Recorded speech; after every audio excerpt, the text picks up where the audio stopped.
Igisa po muna natin guys yung luya.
Then guys, lagay natin tong chicken na iniwa po natin siya.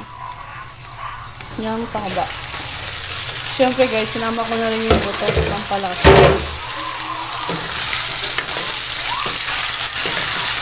Ayan lang natin siya guys.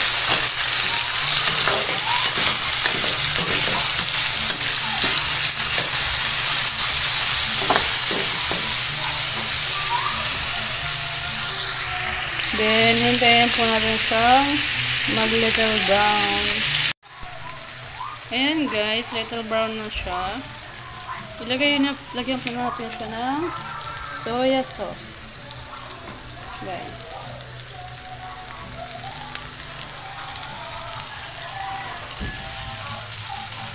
Kunti lang yung guys. Mga isang sandok lang. Ayan. Pampalasa lang sa manok. Tapos, ilagay na po natin yung paminta. Tsaka, ito yung laurel or dahon paminta na tinatawag.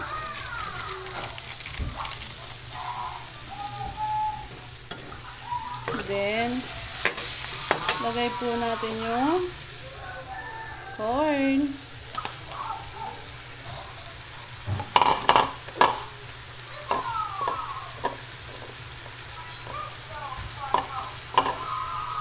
Then, next po natin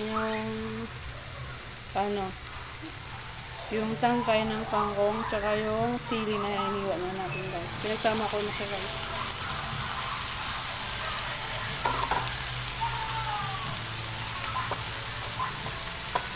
Mahirap mag-video guys mag-isa. Mahirap mag-vlog ng ganito. Kaya sige lang. Para sa future. Then, haluin natin to guys.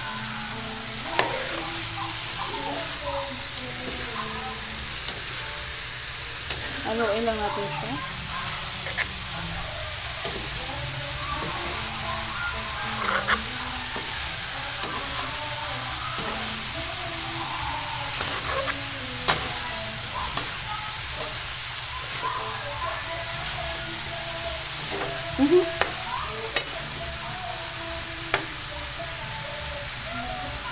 Tapos lagyan natin siya guys ng konting water lang. Konting lang. Mga half cup siguro ito ng water. Para maluto lang yung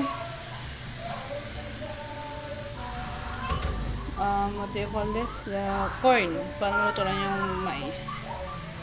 Then, halo-haluin po natin siya hanggang sa maluto.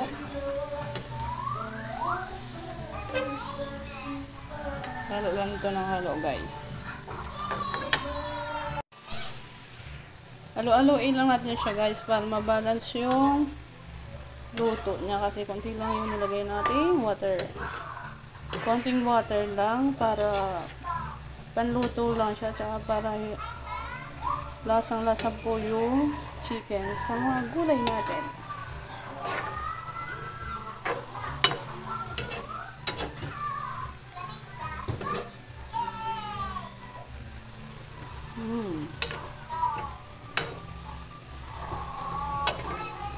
Ito, guys, para to sa may hilig sa maanghang at sa gulay. Konting chicken, isang pirasong mais, isang tali ng kangkong, pero kinuha natin yung stem lang. Then, yung siling pansigang, tinanggal po natin yung buto, kinuha lang natin yung balat niya, then hiniwa din po natin siya ng kaparehas sa hiwa ng kangkong. Ayan, guys, malapit na siya maluto. So, lagyan na po natin siya ng pampalasa. Ito yung asin, kasi konti lang po nilagyan natin toyo, diba? Ito yung asin. Kayo na po yung bahala sa asin, kasi yung sa amin konti lang para iwas sa UTI attack. Tapos, guys, lalagyan ko siya ng konting sugar kasi hindi ako gumagamit ng mga seasoning.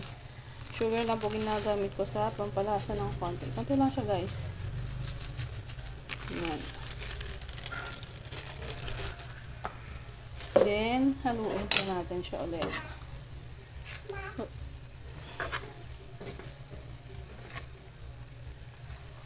Bango na siya, guys. Means it's cooked already.